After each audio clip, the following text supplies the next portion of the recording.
ओ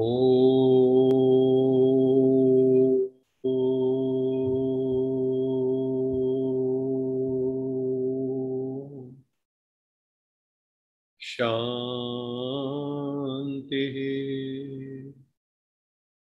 सत्यम शिवम सुंदरम सच्चित आनंद स्वरूप सत श्री अकाल मूर्त परम पिता परमात्मा की परम प्रिय संतान, प्यारे भाइयों तथा बहनों,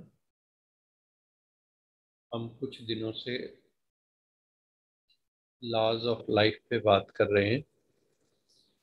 जिंदगी के नियम क्या हैं, जिंदगी का अनुशासन क्या है, जिंदगी की आचार संहिता क्या है, जिंदगी का संविधान क्या है, जिंदगी के रूल्स एंड रेगुलेशंस क्या है।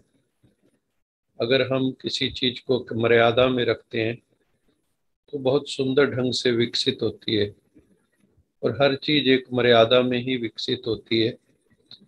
जैसे हमारे शरीर में भी अलग जितने भी अंग हैं, ये सारे अपनी मर्यादा में विकसित हुए हैं। जैसे नाक है, अगर ये अविकसित होता ही चला जाए, लंबा होता ही चला जाए तो कैसा लगेगा। आंखें अगर अपनी मर्यादा में ना रहें तो कैसा लगेगा। तो सारी चीजें इस तरह प्रोग्राम्ड हैं, लेकिन हमारा जो इमोशनल प्रोग्रामिंग है द्वापर कलयुग में वो बिगड़ जाता है।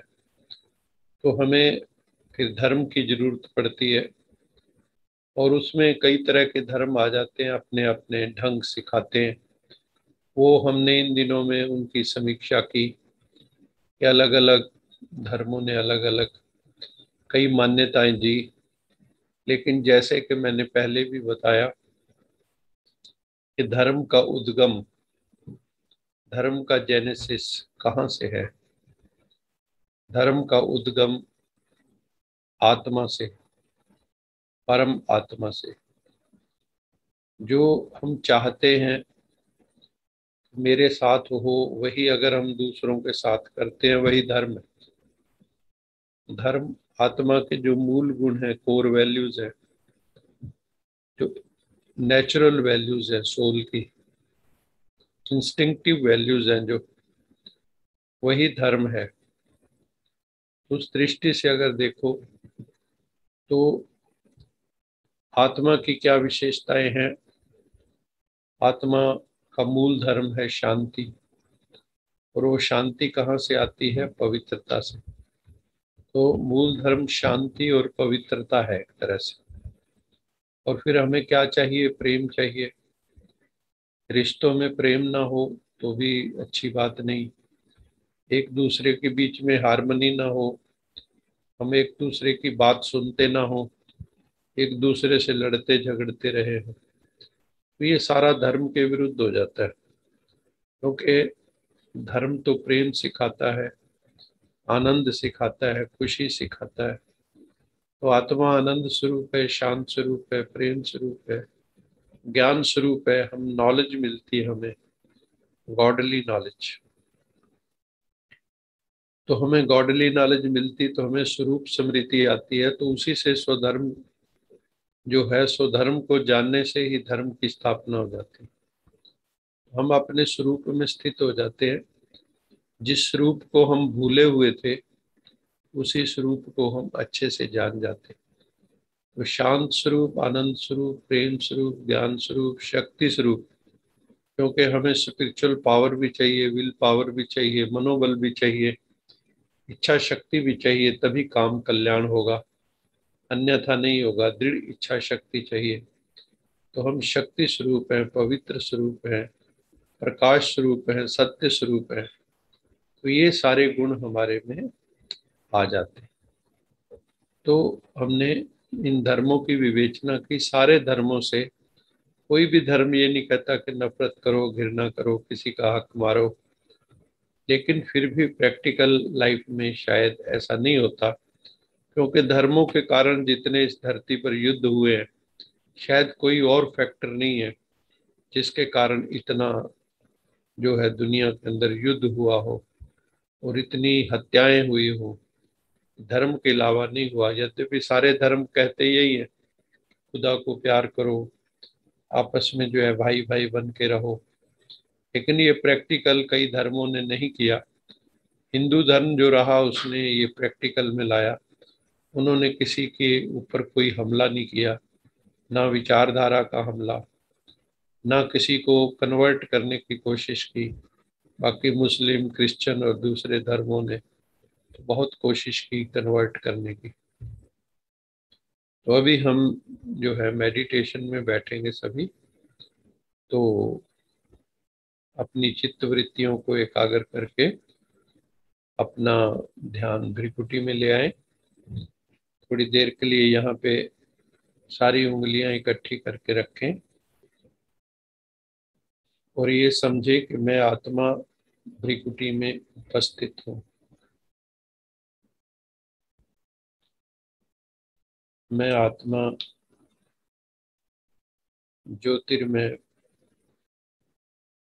ज्योतिपुंज इस भ्रिकुटी में पिट्यूटरी ग्लैंड, पीनियल ग्लैंड के पास उपस्थित हूँ।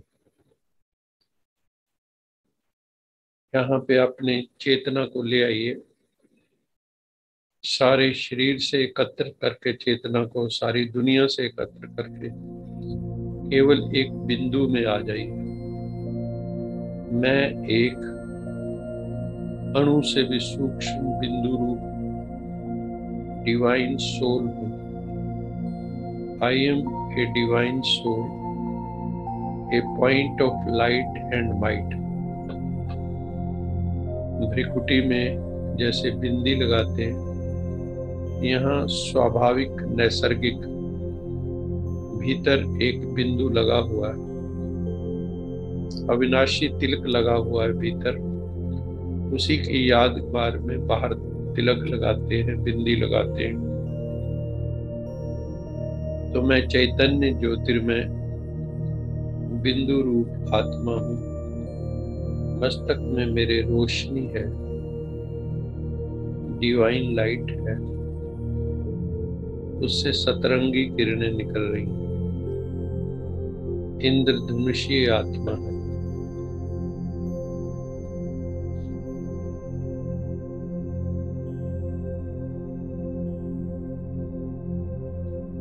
आत्मा रेनबो की तरह है, जिसमें 7 रंग कौन से हैं? शांत स्वरूप, आनंद स्वरूप, प्रेम स्वरूप, ज्ञान स्वरूप, शक्ति स्वरूप, पवित्र स्वरूप, सत्य स्वरूप, सुख स्वरूप। मैं शांत स्वरूप आत्मा हूँ। मैं शांत स्वरूप आत्मा हूँ।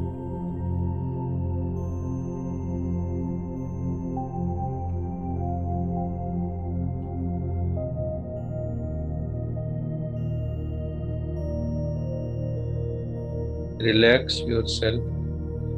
शरीर में कहीं कोई तनाव ना हो, खिंचाव ना हो।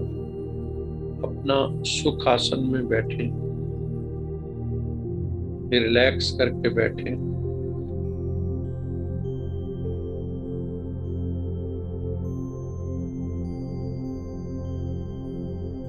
अपनी मांसपेशियों को ढीला छोड़ दो, मसल्स को, नर्व्स को ढीला छोड़ दो।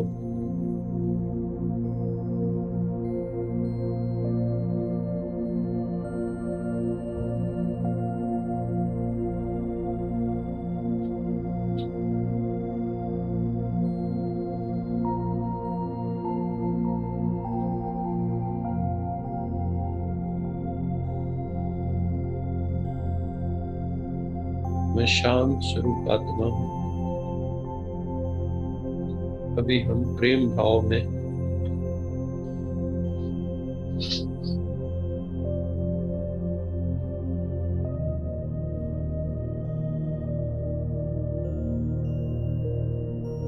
मैं प्रेम स्वरूप आत्मा हूँ। I am a loveful soul, I am a peaceful soul.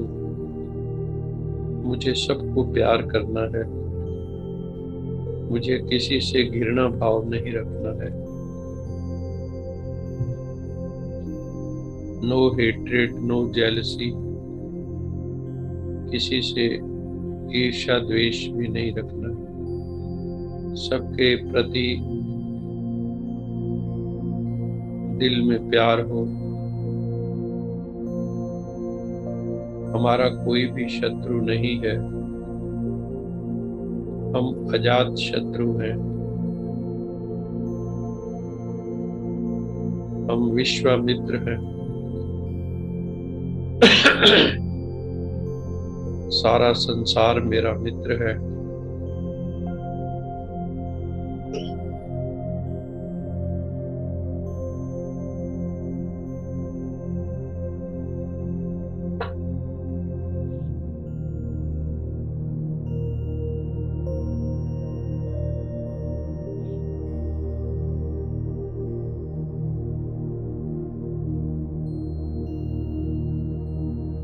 ये सारा विश्व एक कुटुंब की तरह है, गॉडली फैमिली।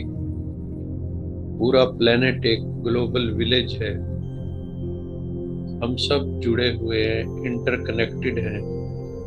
जैसे इंटरनेट सब जगह कनेक्टेड है, ऐसे हम आत्माएं भी इंटरकनेक्टेड हैं। अगर हम सब मिलकर प्रेम की वाइब्रेशंस फैलाएंगे, शांति की वाइब्रेशंस फैलाएंगे, कलेक्टिवली सारे मिलकर, तो सबके दिलों में परिवर्तन आना शुरू होगा।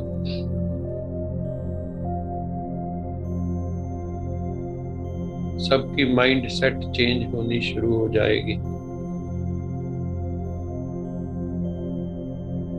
सब हायर कॉन्शियसनेस की तरफ बढ़ने लगेंगे।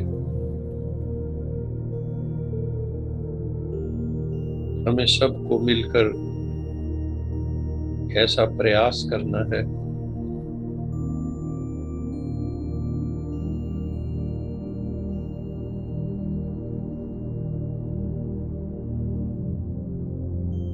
कि संसार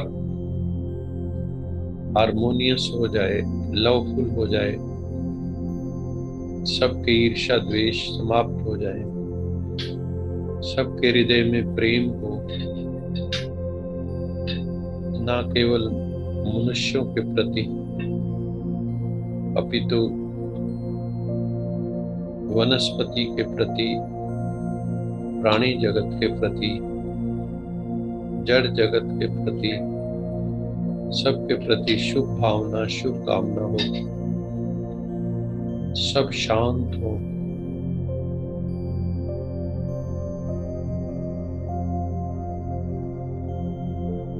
हम प्रकृति को डिस्टर्ब ना करें, प्रकृति को ओवर एक्सप्लॉइट न करें। वो तभी होगा जब मैं आत्मा अपने स्वरूप में स्थित हो जाऊंगी। परमपिता परमात्मा ने हमें यही बताया, बच्चे तुम शरीर नहीं, तुम आत्मा हो। You all are souls. I am supreme soul. हमें सुप्रीम से कनेक्ट होकर सुपर कॉन्शियस बनना है। परम पिता परमात्मा, परम चेतना, सुप्रीम कॉन्शियसनेस, सुप्रीम सोल है, एवर प्योर है। परमात्मा हमेशा पवित्र, परम पवित्र। वही हमारा माता पिता बंधु सखा है। तो उससे बहुत प्यार से याद करो। बहुत नजदीकी रिश्तेदार है, हमारा अंतरंग संबंध है। परमात्मा से हमारा अंतरंग संबंध, वो मेरा सबसे नजदीकी रिश्तेदार है, सबसे नजदीकी दोस्त।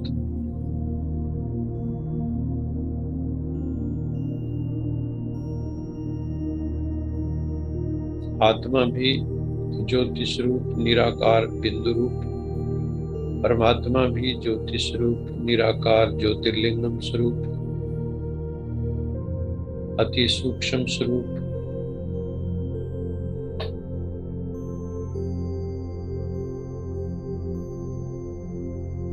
ऐसे समझो परमपिता परमात्मा सत्यम शिवम सुंदरम की लाइट और माइट हम सब आत्माओं पर पड़ रही है।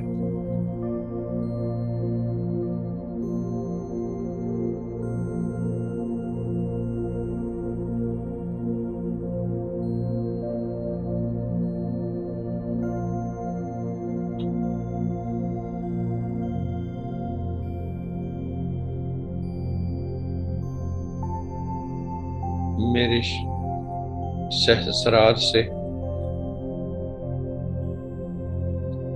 क्राउन चक्रा से प्रवेश होकर सारे शरीर में डिवाइन लाइट प्रवेश हो रही है। व्हाइट लाइट मेरे हृदय में, लिवर में, किडनी में, पैंक्रियाज में, सारे वाइटल ऑर्गन्स में, आईज में, ईयर्स में, रोम रोम में राम की लाइट प्रवेश हो रही है। मेरे सारे सेल, कोशिकाएं हील हो रही है।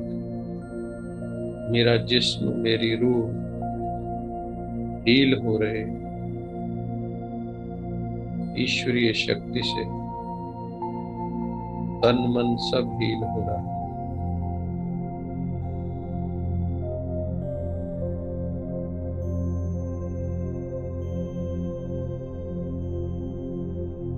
बहुत आनंद की अनुभूति हो रही है। God is great. मन शांत हो गया है, मन प्रकाशित हो गया है, मन रोशन हो गया है, अंधियारे समाप्त हो गए, उजियारा आ गया है, रोशनी ही रोशनी है, प्रेम ही प्रेम है, आनंद ही आनंद है, खुशी ही खुशी है, कुमारी ही कुमारी है, मस्ती ही मस्ती है। बस दीवानगी का आलम है, मौज का आलम।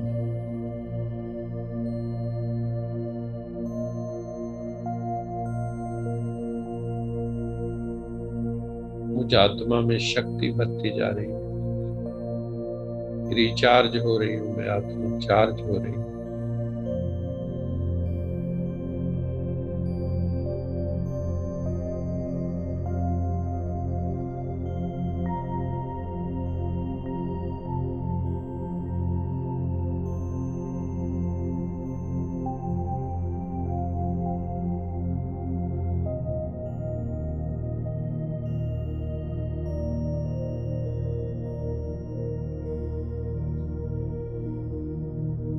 अभी हम यश जी को निवेदन करते हैं कि वो हमें गीत सुनाएं और आप सब इसी भाव दशा में इस गीत का श्रवण करेंगे। यश जी।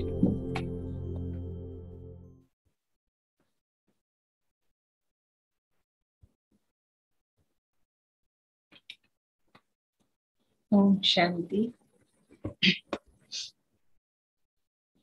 प्रभु चिंतन करो प्रभु प्यारो, तो घड़ी मन प्रभु में लगा लो। श्वास की हर लड़ी कीमती है, व्यर्थ जाने से इनको बचा लो। प्रभु चिंतन करो प्रभु प्यारो, दो घड़ी मन प्रभु में लगा लो।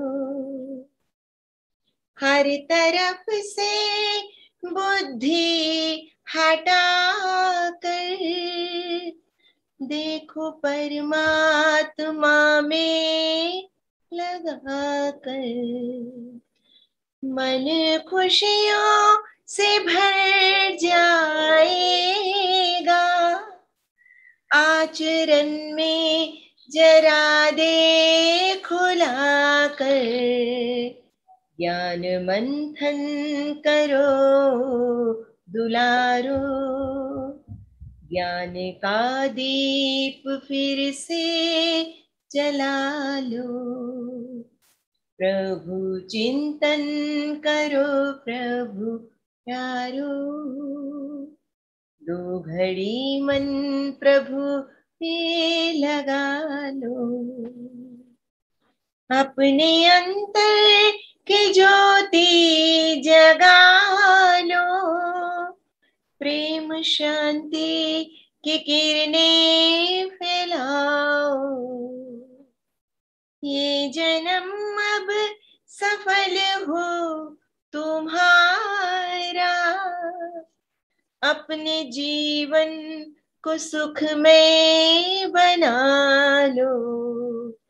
आत्मचिंतन करो दुलारो, प्यास जन्मों की अपनी बुझा लो।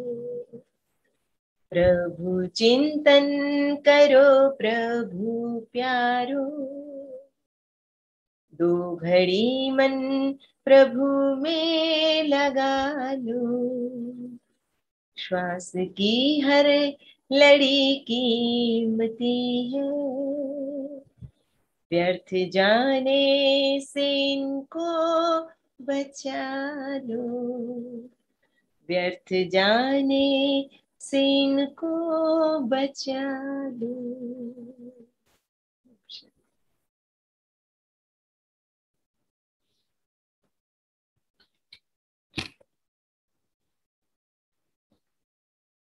बहुत ही सुंदर गीत है। प्रभु चिंतन करो प्रभु प्यारो, दो घड़ी मन प्रभु में लगा लो। श्वास की हर लड़ी कीमती है, व्यर्थ जाने से इनको बचा लो। ये समा वास्तव में ही बहुत कीमती है। वर्ल्ड की हिस्ट्री में ये जो समा इस वक्त चला हुआ है, ये मोस्ट क्रूशियल टाइम है in the history of the world. इसलिए हमें अपने आप को बहुत सोच समझ कर चलाना है। तो अभी हम आज का टॉपिक लेंगे। आज का जो टॉपिक, हमने कुछ लॉज का जिक्र किया था, जिसमें law of balance, law of dharma की हमने विस्तृत विवेचना की थी, लॉ ऑफ कर्मा की। आज जो हम डिस्कस कर रहे हैं, लॉ ऑफ लीस्ट एफर्ट, जो है, जो इंसान क्या चाहता है कि I should be at ease all the time. मैं हमेशा कैसे रहूं? बहुत सुख में रहूं। ज़्यादातर लोग सोचते हैं ज़्यादा कुछ करना ना पड़े। आदमी बात जैसे ऐसे लगता है कि मानव स्वभाव से ही सुख चाहता है। जिंदगी में हर इंसान सुख में रहना चाहता है। नींद में लोगों को ज़्यादा आनंद आता है। कम से कम प्रयास करना पड़े और अधिक से अधिक सुख मिल जाए, ऐसी जो है इंसान कामना करता रहता है कि मुझे ज़्यादा कुछ करना ना पड़े और मैं रेस्ट में रहूं, इंजॉय करूं, कुछ ज़्यादा विशेष करना ना पड़े। लेकिन हमें याद रखना चाहिए कि ये जिंदगी श्रम और विश्राम, इसका चक्र है। श्रम के बिना विश्राम नहीं, और विश्राम करने से हम श्रम की तैयारी करते हैं। श्रम के बिना क्या विश्राम करना चाहिए? आप ज़्यादा, अगर आपको कहें कि 24 घंटे विश्राम करते रहो, क्या आप कर सकते हैं? तो ये श्रम और विश्राम, एफर्ट्स करते हैं फिर रेस्ट करते हैं हम। विश्राम हमें और अधिक श्रम करने के लिए तैयार कर देता है। तो लेकिन हमारा स्वभाव क्या है कि हम ईज में रहें, लीस्ट एफर्ट हमें करना पड़े। If no ease then it gradually results into, अगर ईज नहीं रहेंगे, हम इजी नहीं रहेंगे तो क्या होगा, डिस ईज हो जाएगी, डिस प्लस ईज, डिजीज। तो हमें कोई ना कोई रोग होने लगता है डिस ईज होने से। दूसरा क्या होगा, अनईजीनेस रहनी शुरू हो जाती है, हमें अनईजी हो जाते हैं, और फिर कई तरह की टेंशन, कई तरह के स्ट्रेस, कई तरह के स्ट्रेन हमारी जिंदगी में, तनाव आने शुरू हो जाते हैं। लेकिन अगर हमें इन सब से बचना है तो बाबा कहते हैं ईज में आप तभी आ सकते हो जब आप प्रैक्टिस करोगे। Practice leads to ease. हमें कोई भी चीज आप उसको प्रैक्टिस करनी शुरू करते हैं, आप कंप्यूटर चलाना सीखते हैं तो उसके बाद आपको कोई दिक्कत ही नहीं होती। आप ड्राइविंग चलाना सीखते हैं, गाड़ी चलाना सीखते हैं, ड्राइविंग सीखते हैं, तो कुछ समय के बाद जो है आप गाड़ी भी चलाते रहते हैं, लोग फोन पे बात भी करते रहते हैं और गीत भी सुनते रहते हैं। इसी तरह आप देखो सर्कस, सर्कस में लोग जो है फिर कितनी ईज से अपनी जो फीट्स दिखाते हैं, चमत्कार दिखाते हैं, लेकिन वो सारा किससे ईज, वो किससे आई है, प्रैक्टिस प्रैक्टिस एंड प्रैक्टिस। कहते हैं ना, गुरु ने शिष्य को कहा, गुरु ने, शिष्य ने पूछा 3 सूत्र बताओ, तो गुरु ने लिख के दिया, पहला सूत्र प्रैक्टिस। शिष्य ने कहा दूसरा, उसने कहा प्रैक्टिस। उसने कहा तीसरा सूत्र, उसने कहा प्रैक्टिस। तो हम लोग जो है किसी भी चीज की जब प्रैक्टिस नहीं करते हैं तो हम लोगों को फिर दिक्कत होती है। लेकिन जो है प्रैक्टिस लीड्स टू ईज, याद रखें। अगर किसी चीज में इजी होना है तो हमें जो है प्रैक्टिस करनी होगी, और फिर डूइंग जो है वो बीइंग में कन्वर्ट हो जाता है। डूइंग, बीइंग, एक में कर्तापन रहता है और एक में फिर होने लगता है। जैसे आजकल हम ऑटो मोड पे हैं, किस विषय में, क्रोध। हम क्रोध के लिए ये हम कभी नहीं कहते कि मैंने क्रोध किया, डूइंग में नहीं ले जाते, हम क्या कहते, क्रोध आ गया मुझे, वो बीइंग हो चुका है, लेकिन वो हमारी बीइंग का हिस्सा नहीं है। प्रैक्टिस कर करके हमने क्रोध को कर करके उसको अपना स्वभाव बना लिया। तो अब क्या करें हम, अब है we should invoke the forces of harmony. Harmony के फोर्स को हम लाएं, सबके साथ हारमोनियस रिलेशन हो, सामंजस्य हो, और हम सबके साथ प्रेम की भावना हो, हम आनंद बांटे, खुशियां बांटे। तो उससे क्या होगा, हम उससे संसार के अंदर सुख पैदा करेंगे, गुड फॉर्च्यून पैदा करेंगे, और एफर्टलेस ईज होगी। हमें जो है ज्यादा एफर्ट भी नहीं लगेगा। बाबा की मुरली में एक बात आती है बहुत सुंदर, कि मोहब्बत में मेहनत नहीं होती, या मोहब्बत में मेहनत मेहनत नहीं लगती। आपको अगर किसी से प्रेम है तो वो आपको कोई काम कहे ऑड आवर्स पे भी, और आपको उससे बहुत प्रेम है, तो आप उस वक्त सोचेंगे नहीं, आपको जो प्रेमी को चाहिए वो करेंगे, और बड़ी ईज से करेंगे क्योंकि आप प्रेम करते हैं। तो इसलिए हार्मनी हो, जहाँ जॉय हो, लव हो, वहाँ ईज शुरू हो जाती है। तीसरा हमें क्या करना होगा, we will have to avoid the resistance. हम कई लोगों को ना रेजिस्ट करना शुरू कर देते हैं, एक्सेप्टेंस कम होती, रेजिस्टेंस ज्यादा होता है। अगर हम एक्सेप्ट करेंगे, जैसे लोग हमें मिलते हैं, I accept the people as they are, situations हैं, सरकमस्टांसेस हैं, उनको एज इट इज स्वीकार करना हम शुरू करें, और अपने जो हमारे साथ जो भी हो रहा है उसके लिए रिस्पॉन्सिबल कौन है, आज मेरे साथ जो भी हो रहा है उसके लिए रिस्पॉन्सिबल मैं स्वयं हूँ। तो उनको हम प्रॉब्लम्स की तरह ना देखें, समस्याओं को, और हम कभी भी जो है जजमेंटल ना बने। कई लोग बहुत ज्यादा लोगों के ऊपर कमेंट्स पास करते रहते हैं और दुखी होते रहते हैं। बी अनबायस्ड, हमें पक्षपात रहित रहना चाहिए। जैसे एक जज होता है, तो अगर वो अनबायस्ड है, पक्षपात रहित है, तो वो सही निर्णय कर सकता है। हमें भी कैसा होना चाहिए, अनबायस्ड। अनबायस्ड व्यक्ति एट ईज होता है, और हम हर जगह क्या करते हैं, हमारा जो मैकेनिज्म है बॉडी का, सोल का अथवा माइंड का, वो 24 घंटे काम कर रहा है। जानते हो कौन सा? वो काम है सेल्फ डिफेंस। हम हर वक्त अपने शरीर को बचाने में लगे, हम हर वक्त अपने जो भी पॉइंट ऑफ व्यू है, हम जो है ओपिनियन है, हमारी राय हम किसी को देते हैं तो हम उसको बचाने में लगे हुए हैं, हर वक्त डिफेंड करने में लगे। सेल्फ डिफेंस में 24 आवर लगे, इसमें भी हमारी बहुत एनर्जी चली जाए। कई लोग हमेशा जो है नाक की लड़ाई लड़ते रहते हैं कि मेरा नाक कट जाएगा।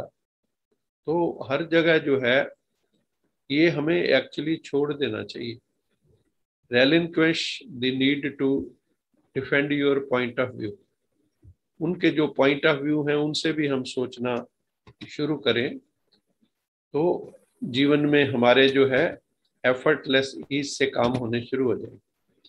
अगला जो नियम है वो है लॉ ऑफ डिटैचमेंट।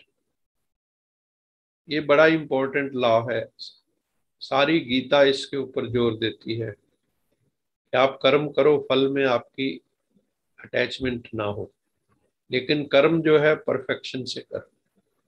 तो लेकिन ये जो वर्ल्ड है, आप हम सब जानते हैं, ये संसार, इसमें अनिश्चितता बहुत है, इसमें संभावनाएं भी बहुत है। यहाँ अनएक्सपेक्टेड इवेंट कभी भी हो सकती है। Anything can happen at any time. इस संसार में किसी भी वक्त कुछ भी हो सकता है। अभी हम बैठे हैं, अभी अभी हार्ट अटैक हो सकता है। अभी सड़क पे हम जा रहे हैं, अभी अभी एक्सीडेंट हो सकता है। अभी अभी हमने देखा है कि कई लोग जा रहे हैं, कार का पहिए में कोई प्रॉब्लम आ गई, ब्लास्ट हो गया, तो एक्सीडेंट हो गया। तो वी नेवर नो कि किस वक्त क्या हो जाए। तो लेकिन हमें अभी हमारे साथ, सारे विश्व के साथ कितनी बड़ी घटना घटी, जो कोरोना आया, कोविड-19, और उसके साथ बाद में black fungus, white fungus, yellow fungus, क्या क्या आया और आगे क्या क्या आने वाला है। तो हमें इनके लिए अपने आप को तैयार करना होगा। We will have to prepare ourselves for any type of eventuality. इन सब के लिए हमें तैयार करना होगा।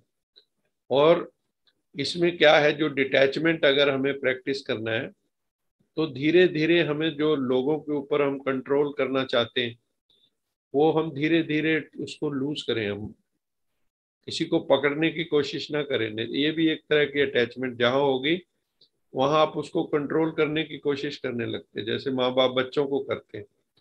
आप गाइड कीजिए, अनबायस्ड होके प्रेम दीजिए उनको, लेकिन मोह के कारण, अटैचमेंट के कारण आप उसको गाइड नहीं कर पाएंगे। और यही होता है, माँ बाप के फेल्योर का कारण क्या होता है, दे आर अटैच्ड और फिर प्रॉपर गाइड नहीं कर पाते। So we should converse with them with open mind. बच्चों को अपने दोस्त बना लो, बड़े प्यार से समझाओ। हमें पालना आनी चाहिए बच्चों की। तो हम उनके साथ बात करें बड़े खुले दिल से, उनका पॉइंट ऑफ व्यू समझने की कोशिश करो, उनको अंडरस्टैंड करने की कोशिश करो, और साथ साथ अपना पॉइंट ऑफ व्यू भी बताओ उनको। लेकिन इस तरीके से बताओ, कन्विंस करके, कि उनको ये न लगे कि they are controlling our souls. ये एक बहुत हमें सीखना होगा। और कर्म के सिद्धांत के बारे में जहां तक सवाल है, उसमें आप अपना 100% दीजिए कर्म में, और लेकिन जो भी आउटकम निकले उसको ग्रेसफुली एक्सेप्ट करें, gracefully and with dignity. Don't get attach too much to your desires. हम लोग कई बार अपनी डिजायर से भी बड़ी बुरी तरह से जो है जुड़े होते हैं कि ये डिजायर तो पूरी होनी ही चाहिए, है ना। लेकिन कामना में पूर्ति ना होने से फिर क्रोध की उत्पत्ति होती है। इसलिए गीता में है, सिद्धि असिद्धि समो भूत्वा स्मत्तुम योग उच्यते, कि तुम योग में स्थित होके कर्म करो, डिटैच होके कर्म करो, फिर सफलता हो असफलता हो दोनों को जो है विद डिग्निटी एंड ग्रेस स्वीकार करो, तो डिटैचमेंट आ जाएगी। हमें जो कुछ भी करते हैं सेंस ऑफ डिटैचमेंट से करना ही होगा। नहीं तो हम दुखी होंगे, क्योंकि ये लॉ है, more the attachment more will be the suffering. हमारी सफरिंग, हमारी मिजरीज क्यों है? हम टू मच अटैच्ड हैं। किन से? चाहे जो वस्तुएं हैं वो भी टेम्परेरी हैं, जो रिश्ते हैं वो भी टेम्परेरी हैं, कोई किसी भी वक्त जा सकता है। अगर ज्यादा चिपके हुए होंगे तो क्या होगा? उनके विछोड़ा होने पर, उनका वियोग होने पे बहुत दुख होगा, क्योंकि ये संसार में everything is perishable, ephemeral, temporary है, क्षणिक है, क्षणभंगुर है, मॉर्टल है, और टाइम फ्रेम के अंदर है। आज डेट ऑफ बर्थ है तो डेट ऑफ डेथ भी है। इसलिए शिव बाबा ने हमें कहा, डिटैचमेंट का बेस्ट एग्जाम्पल कौन सा दिया? शिव बाबा ने हमें कहा, बच्चे lead a lotus like life. आपका जीवन कैसा होना चाहिए? जैसे कमल का फूल, अथवा राजा जनक का मिसाल बाबा देते कि वो सब कुछ करता हुआ भी विदेही कहलाया, डिटैच्ड। तो हमें भी इस डिटैचमेंट को फॉलो करना है। और उसका बेस्ट तरीका क्या है? You get attached with Shiv Baba. Shiv Baba से अटैच हो जाओ तो दुनिया से डिटैच होने लगोगे। ये अनुभव की बात है। और जो है, जो हमारे कर्म का फल है, उससे हमें अपने आप को डिटैच करना होगा। ये हायर प्लेन की बात है। तो कहते हैं कि अगर आप अपना कर्म बहुत दिल से करके और उसको छोड़ देते हैं, तो कुदरत आपको फल देने के लिए तैयार हो जाती है। वैसे भी कहते हैं ना, नेकी कर कुएं में डाल या भूल जाओ उसको, नेकी करके। ऐसे ही हमें भी नेकी करके, अच्छा करके उसके फल की चिंता नहीं करनी, अच्छा ही होगा। लेट गो करना हम सीखें, सरेंडर करना सीखें, समर्पण सीखें, और छोटा बच्चा बन जाए हम। Be like a little kid. Kid में क्या विशेषता होती है? Kids are detached. छोटा बच्चा बिल्कुल डिटैच होता है, थोड़ा बड़ा होने लगता है तो अटैचमेंट सीख जाता है, और नॉन जजमेंटल होता है। और बच्चों को वैसे देखो, थोड़े बड़े भी हो गए हैं, आपस में अभी लड़ेंगे और 1 मिनट में फिर जो है एक दूसरे को गले लगा रहे, 1 सेकंड में भूल जाते हैं, और फिर फुल ऑफ जॉय और हैप्पीनेस वो रहते हैं। तो हमें जिंदगी में लॉ ऑफ डिटैचमेंट को ऑनर करना है। Recognise what you are attached to, separate your energy from the focus of your attachment. आपको अपनी एनर्जी को, जो अटैचमेंट है, वहां से डिटैच करना होगा, नहीं तो हमारी सारी एनर्जी हमारी अटैचमेंट्स में चली जाती। और प्रेम करना सीखना होगा। हमारे हृदय में प्रेम की फ्लेम है, फ्लेम ऑफ लव हमारे हृदय में। वो सारी सिचुएशंस को भी प्योरीफाई कर दे, और हर वक्त प्रेजेंट में जीना होगा। इसी क्षण को, आगे भी जाने ना तू, पीछे भी जाने ना तू, जो भी है बस यही एक पल है।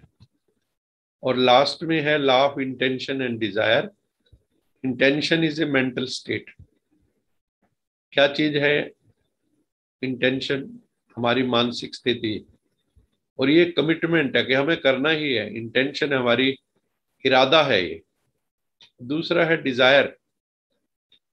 तो जो हम कमिटमेंट करते हैं कि कुछ करना है, कि कोई भी क्रिया, उसके लिए हम प्लानिंग करते हैं, थॉट करते हैं, क्योंकि इंटेंशन अगर है तो हमें सब ये करना होगा। और इंटेंशन एंड डिजायर जो है, दोनों चीजें मिलके हमारा जो इच्छा है और इरादा है, ये दोनों मिलके हमारे अंदर जो पोटेंशियल है, हमारी संभावनाएं, उसको जगाते हैं।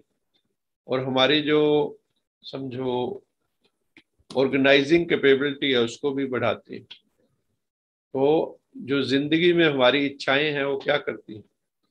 हमें कर्म में प्रवृत्त करती हैं। तो आप अपनी डिजायर्स की एक सूची बनाओ, लिस्ट बनाओ, और उसको प्रायोरिटाइज करो, प्राथमिकता सेट करो। Trust that when things don't seem to go your way, there is a reason. अगर आपके हिसाब से चीजें नहीं जा रही, तो क्या समझना चाहिए कि कुछ ना कुछ कारण होगा। इसलिए हमें पॉज एंड पॉडर क्या करना चाहिए, पॉज करना चाहिए और सोचना चाहिए कहीं मेरा रास्ता तो गलत नहीं, रिजल्ट जो एक्सपेक्टेड थे वो आ क्यों नहीं रहे। इसलिए प्रेजेंट में रहना सीखें, परमात्मा से जुड़ जाएं और आनंद मौज में रहें। तो यही जो है उसका सूत्र है। अभी हम थोड़ी देर में जो है मुरली का पॉइंट सुन लेते हैं और उसके बाद एक दो प्रश्न लेंगे।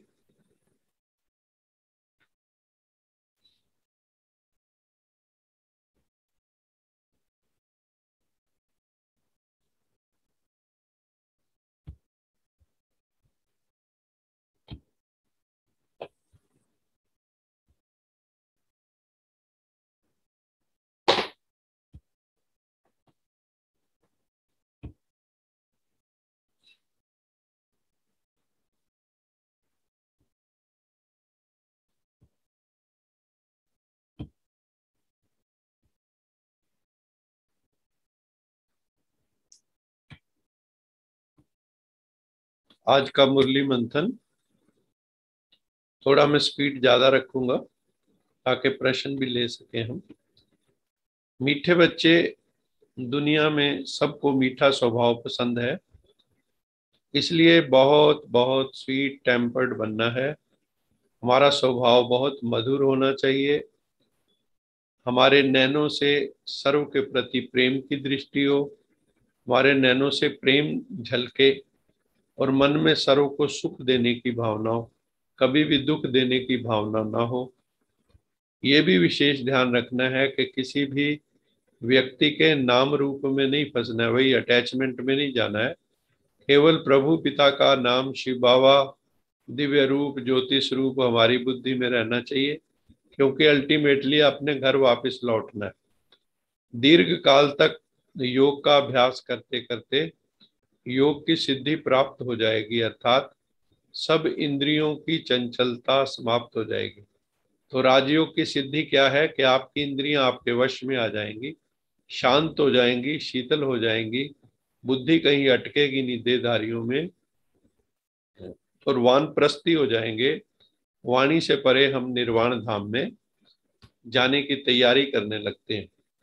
परम पिता परमात्मा, हेवनली गॉड फादर, स्वर्ग के रचता है।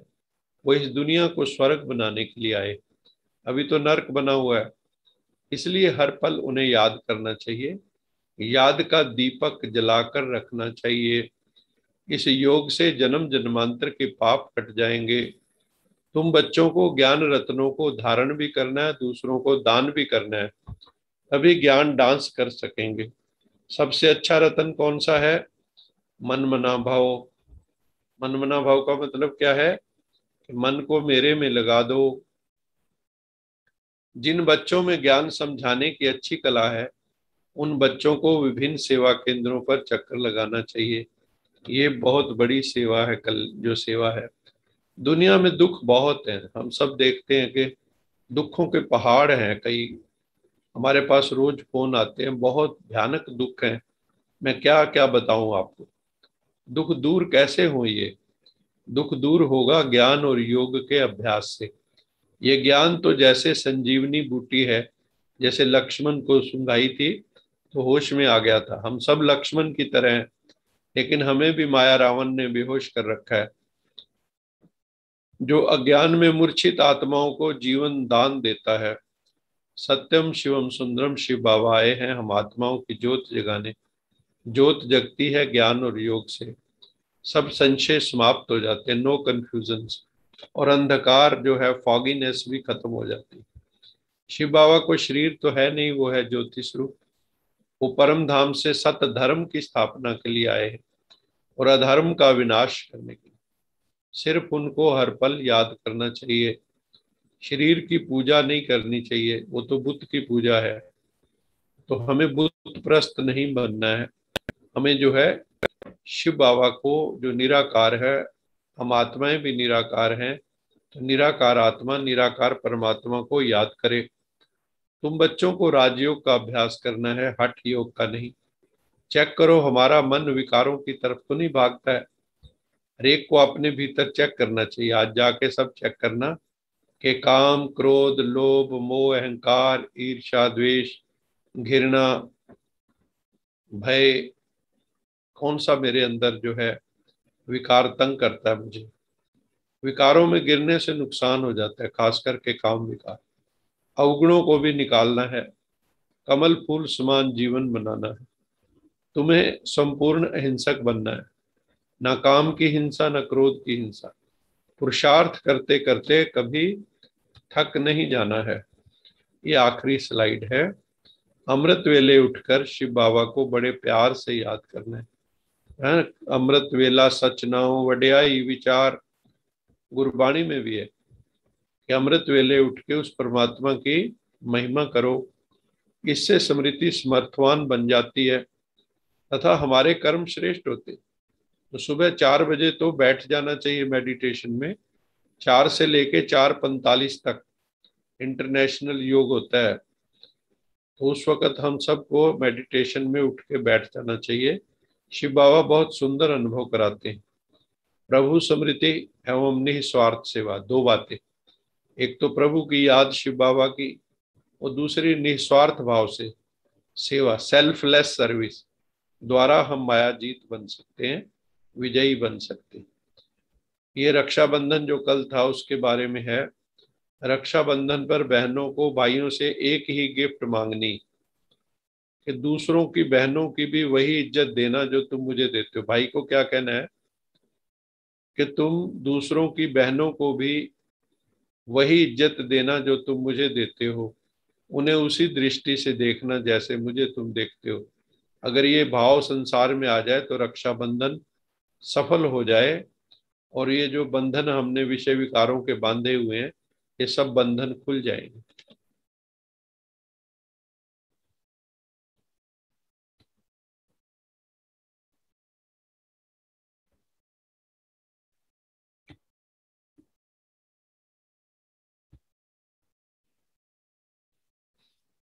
ये थी मुरली के पॉइंट्स।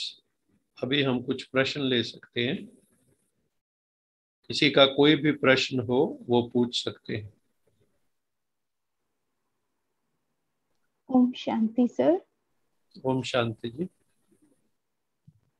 सर हमारे पास 3 क्वेश्चंस आए हैं। मैं पहला क्वेश्चन लेती हूँ।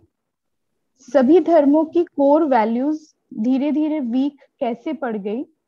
इसका पॉपुलेशन बढ़ने से कोई कनेक्शन है?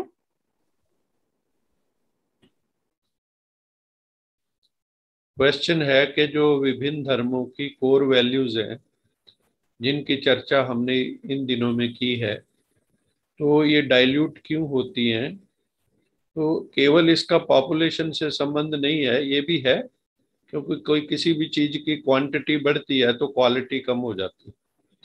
ये तो है ही है, लेकिन एक नियम भी है। वो है कि जो भी धर्म स्थापन होता है, एनी रिलीजन, संसार का एक नियम है कि हर, चाहे धर्म हो, कोई वस्तु हो, वो 4 अवस्थाओं में से गुजरती है। उसको हम कह देते हैं गोल्डन, सिल्वर, कॉपर, आयरन।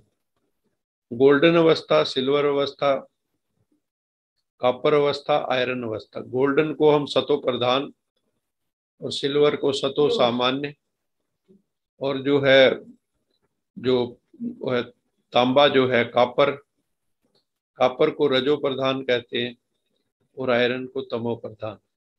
तो जो भी धर्म जब स्थापन होता है उसमें बड़ी शक्ति होती है, क्योंकि वो सतो प्रधान होता है।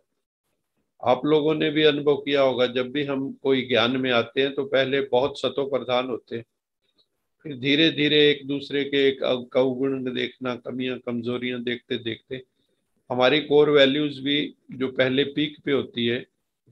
और हम लोग सोचते हैं कि पुराने लोगों को इतना टाइम क्यों लग गया, हम तो बहुत जल्दी संपूर्ण हो जाएंगे, हमारी स्पीड तो बड़ी फास्ट है। लेकिन कुछ समय बाद हमारे भी साल बढ़ते जाते हैं, और वैल्यूज जो है, जो धारण होनी चाहिए जिस स्पीड से, उस स्पीड से धारण नहीं होती। तो उसका कारण यही है कि हर चीज को गोल्डन, सिल्वर, कॉपर, आयरन से गुजरना है। तो हर धर्म की कोर वैल्यूज वक्त के साथ, और उसमें जनसंख्या का रोल भी हो सकता है, क्योंकि फिर उसमें हर धर्म के अंदर कई विरोधाभास खड़े हो जाते हैं। एक दूसरे को कई बातें कोई मानता है, कोई नहीं मानता है। तो जैसे हर धर्म के अंदर, क्रिश्चियंस के अंदर भी जो है प्रोटेस्टेंट और कैथोलिक्स हैं, इसी तरह मुसलमान में शिया सुन्नी है और भी हैं। हिंदूज के अंदर भी जो है कई तरह की शाखाएं हैं, बहुत ही बटा हुआ है। ऐसे जो है बौद्ध में भी हीनयान महायान है, जैन के अंदर भी जो है श्वेतांबर दिगंबर है। तो सिखों के अंदर भी जो है कोई अकाली, कोई निरंकारी बन गया, कोई जो है गुरुओं के शिष्य बन गए। तो कई तरह के जो है उसमें वो हो जाते, जैसे जैसे कोई भी धर्म आगे बढ़ता है तो उसके कई डिविजन्स हो जाते हैं और कई बार वो आपस में भी लड़ते रहते हैं। तो उससे जो कोर वैल्यूज हैं डाइल्यूट हो जाती हैं। तो इसलिए ये तो एक नियम है कि कोई भी चीज जो बनी है उसको बिगड़ना ही है। तो उस दृष्टि से कोर वैल्यूज जरूर डाइल्यूट होती हैं, हर धर्म की होती है। सिख सच्चा सिख नहीं रहता, मुस्लिम सच्चा मुस्लिम नहीं, हिंदू सच्चा हिंदू नहीं। लेकिन उनकी जो वैल्यूज हैं वो हम जीवन में धारण नहीं करते। हम ग्रंथ को तो मानते हैं, ग्रंथ की नहीं मानते। गीता को तो मानते हैं, गीता की नहीं मानते। तो इसी तरह हम भगवान को मानते हैं, भगवान की नहीं मानते। तो जब हम इनको धारण कर लेंगे, परमात्मा की बात को सच्चे दिल से, और उसकी रोज प्रैक्टिस करेंगे, रिवीजन करेंगे, तो हम फिर उन कोर वैल्यूज को डाइल्यूट नहीं होने देंगे। अगला प्रश्न, इसको और कोई क्लैरिफिकेशन चाहिए हो? थैंक यू सर, बहुत सुंदर आपने आंसर किया। मुझे लगता नहीं है कि शायद क्लैरिफिकेशन इसमें रिक्वायर्ड है। सेकंड क्वेश्चन हम लेते हैं। लॉ ऑफ बैलेंस के हिसाब से हमें हर चीज का बैलेंस मेंटेन करके रखना है, कर्म एंड परमात्मा की याद में भी। बट जब लौकिक कार्य करते हुए कोई प्रॉब्लम आ जाए तो परमात्मा याद तो आता है, बट वो याद सुखद नहीं होती। तो ऐसे में क्या करें? देखो, ये प्रश्न जो है बहुत सुंदर है, और ये प्रश्न कर्म योग का है कि जब हम कर्म में बहुत डीपली घुस जाते हैं ना, तो परमात्मा की याद ऑर्डिनरी हो जाती है, पावरफुल नहीं रहती है। और जब पावरफुल याद नहीं होती है तो कर्म करना भी कई बार बोझिल हो जाता है, क्योंकि भीतर शक्ति नहीं। हम बोझिल कब फील करते हैं? जैसे हम, मान लो मेरे में शरीर में शक्ति नहीं और वजन ज्यादा रख दिया जाए तो मुझे ज्यादा प्रॉब्लम होगी। लेकिन अगर मेरे शरीर में शक्ति है तो मुझे वो भार भी भार नहीं लगेगा। इसी तरह से कर्म में हम जब डूब जाते हैं और हम लोग जो है शक्ति भीतर है नहीं, तो क्या होगा? वो टायरिंग हो जाएगा, कर्म बड़ा टायरिंग हो जाएगा, थकाने वाला हो जाएगा, और हम जो है सुख की अनुभूति नहीं करते। इसलिए कहा गया है जब भी आप कर्म करने लगे तो उससे पूर्व आप योग में स्थित हो। इसलिए मैं गीता का ये श्लोक बार बार कोट करता हूं। अर्जुन को ये कहा, योगस्थ कुरु कर्माणि संगम त्यक्त्वा धनंजय। हे अर्जुन, पहले योग में स्थित हो, योगस्थ, योग में स्थित हो, योगस्थ कुरु कर्माणि, फिर कर्म करो। मान लो रोज आप अमृत वेले उठते हैं, बीच बीच में आप ब्रेक लेते हैं, जैसे ट्रैफिक कंट्रोल के लिए लाल बत्ती आ जाती है, आप स्पीड पे गाड़ी चला रहे हैं, 100 की स्पीड पे चला रहे हैं, लाल बत्ती आ गई, आप रोकते हैं। ऐसे माइंड की भी ट्रैफिक चल रही है, संकल्पों की ट्रैफिक चल रही है, उसको हमें रोकना सीखना होगा। थॉट्स की ट्रैफिक कंट्रोल करनी होगी और योग में स्थित होकर कर्म करना होगा। योगस्थ कुरु कर्माणि संगम त्यक्त्वा धनंजय, फिर उसके फल से असंग हो। आपको कर्म में तो डूबना है, लेकिन कर्म हायर स्टेट ऑफ माइंड में तभी होगा जब आप मेडिटेटिव होंगे। नहीं तो there is no need of any meditation while doing karma. Why we people say कि मेडिटेशन मेडिटेशन मेडिटेशन, मेडिटेशन आपको हायर स्टेट ऑफ कॉन्शियसनेस में ले जाता है। आप कर्म करते कर्म वर्शिप बन जाता है, नहीं तो वही कर्म जो है वारशिप है। अगर हम चाहते हैं कि हमारा कर्म पूजा की तरह हो जाए, हमें आनंद आए, कर्म करते मौज में आए, हम ऐसे न लगे गले गले से आपा पड़ गए, बोझिल हो गए। तो कर्म बोझ कब बनता है? जब हमारी स्टेट ऑफ माइंड कमजोर है, माइंड सेट वीक है, तो कर्म बोझ बन जाए। और अगर हम मेडिटेटिव हैं, पावरफुल सोल हैं, तो हमें कर्म करते बड़ा आनंद आएगा, हमें बोझ नहीं लगेगा कर्म का, हम हल्के रहेंगे कर्म करते हुए भी। तो जो हम कहते हैं कि कर्म उस वक्त योग ऑर्डिनरी हो जाता है, उसका मेन कारण है अभ्यास की कमी। हम लोग प्रैक्टिस नहीं करते, और कर्म योग के लिए तो प्रैक्टिस और भी ज्यादा जरूरी है। नहीं तो क्या होगा, हम घोर कर्मी बन जाएंगे, कर्म कांड की तरह हो जाएगी वो स्थिति। लेकिन हमारी ईगो भी समाप्त नहीं होगी उसमें। हम सोचेंगे मैं करता हूं, मैं करता हूं, मैं करता हूं, तो मैं भोगता भी हूं। लेकिन अगर हम ईश्वरीय आदेश निर्देश के अनुसार कर्म को करेंगे, तो कर्म में हल्कापन बना रहेगा, क्योंकि परमात्मा ने हमें बहुत सी युक्तियां बताई कि कर्म को हल्का कैसे करना है, कर्म को बोझिल नहीं होने देना, कर्म को बंधन नहीं बनने देना। कर्म योग से कर्म बंधन कटेंगे। तो इसलिए योग का अभ्यास बहुत ज्यादा जरूरी है कर्म से पूर्व। और कर्म करते भी बीच बीच में जहां मौका मिले, विड्रा करें, हम अपने आप को इस दुनिया से विड्रा करें, उस कर्म की वृत्ति से विड्रा करें, और अपने भीतर लौट आए। जैसे ही हम अपने भीतर आएंगे, हमारी शक्ति बढ़ जाएगी, परमात्मा से कनेक्ट होंगे, शिव बाबा हमें शक्ति देगा। और सुबह अमृत वेले का सिद्धांत पक्का करना पड़ेगा। जो अमृत वेले नहीं जागते हैं, अमृत वेले पावरफुल योग नहीं करते हैं, और दिन में भी फिर सारा दिन कुछ नहीं करते हैं, उनको कर्म में समस्या होती है। अगर हम चाहते हैं कि कर्म भी हमारा पूजा की तरह हो जाए, तो हमें योग कर्म करते भी करना होगा, तभी आनंद आएगा। और प्रैक्टिस प्रैक्टिस एंड प्रैक्टिस, अमृत वेले बहुत जरूरी है, बहुत जरूरी है, बहुत जरूरी। और बीच बीच में भी इंटरमिटेंट मेडिटेशन, वो भी बहुत जरूरी। तो फिर कर्म हमारे ऊपर सिर पे सवार नहीं होगा, कर्म दुख देने वाला नहीं होगा, कर्म भी सुख देने वाला हो जाए। इसमें कोई और क्लैरिफिकेशन? Thank you sir. 6:30 हो गए हैं, क्या कल लें क्वेश्चन या कंटिन्यू एक करें? क्वेश्चन ले लो। लॉ ऑफ कर्मा में मोस्टली हमें ये क्यों नहीं पता लगता कि एग्जैक्टली कौन सी भोगना किस कर्म की है?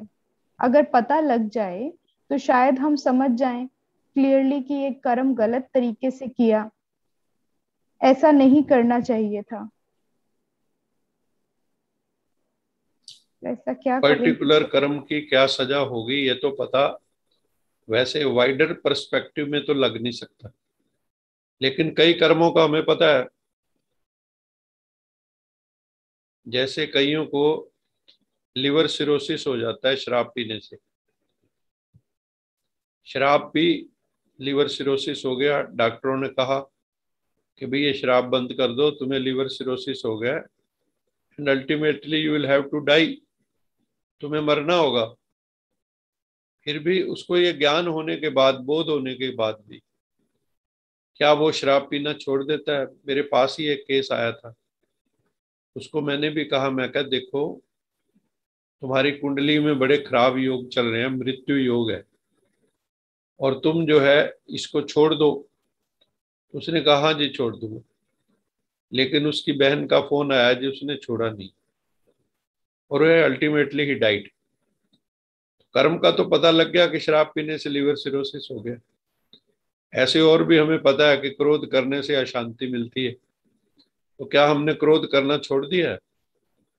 ऐसे बहुत से कर्म हैं जिनका हमें पता है ये गलत कर्म कर रहे हैं, तो क्या वो गलत कर्म करने छोड़ दिए हैं? आज आप देखो तालिबान के अंदर जो लोगों को भून रहे हैं गोलियों से, क्या उनको ये पता नहीं है कि ये गलत कर्म है?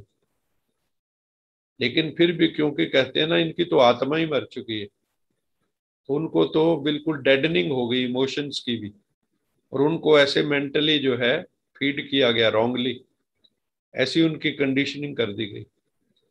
तो यहाँ पे कहने का तात्पर्य है कि इवन इफ वी नो, आप जाइए शमशान भूमि में कई जगह चित्र बने हुए, ये करनी करोगे तो ये भरनी करनी और भरनी।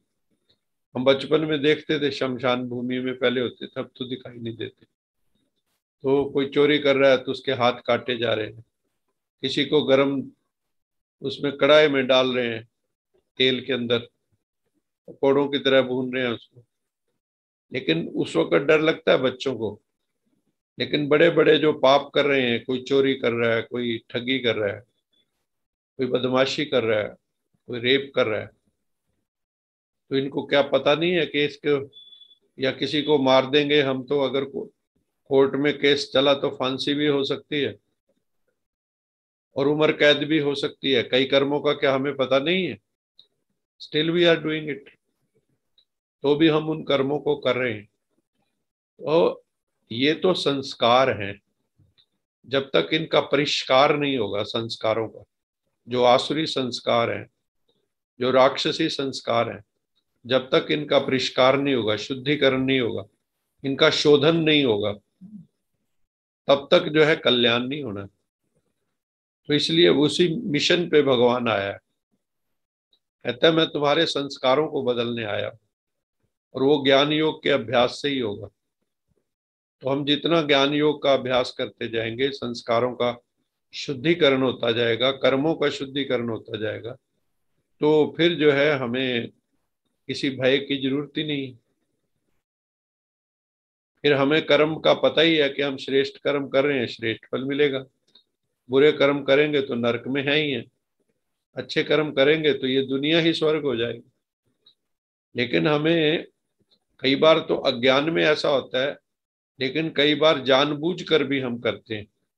हमें बहुत कर्मों का पता है कि कौन से कर्म गलत हैं, और भगवान ने तो हमें एक दर्पण भी दे दिया है, दर्पण झूठ ना बोले तो मन दर्पण कहलाए, और ज्ञान का दर्पण दे दिया है।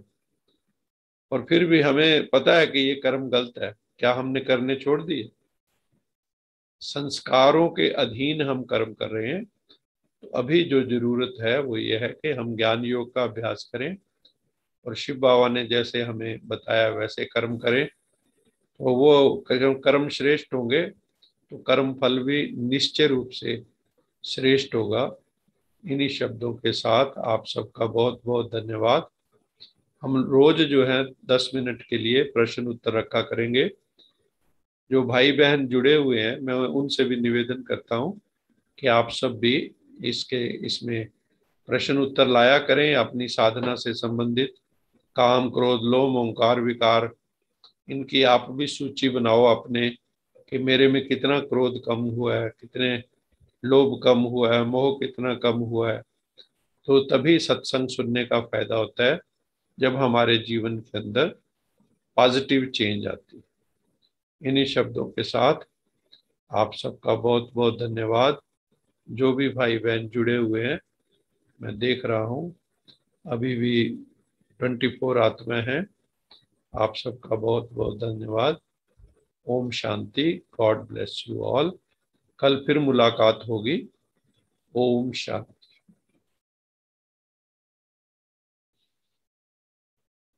कुसुम जी की तरफ से ओम शांति है, और भी जो भी भाई बहन जुड़े हुए हैं, खुराना जी, कुसुम जी, और बाहर से जो जुड़े हैं, मेरठ से जुड़े हुए हैं गर्ग साहब, बहुत बहुत धन्यवाद।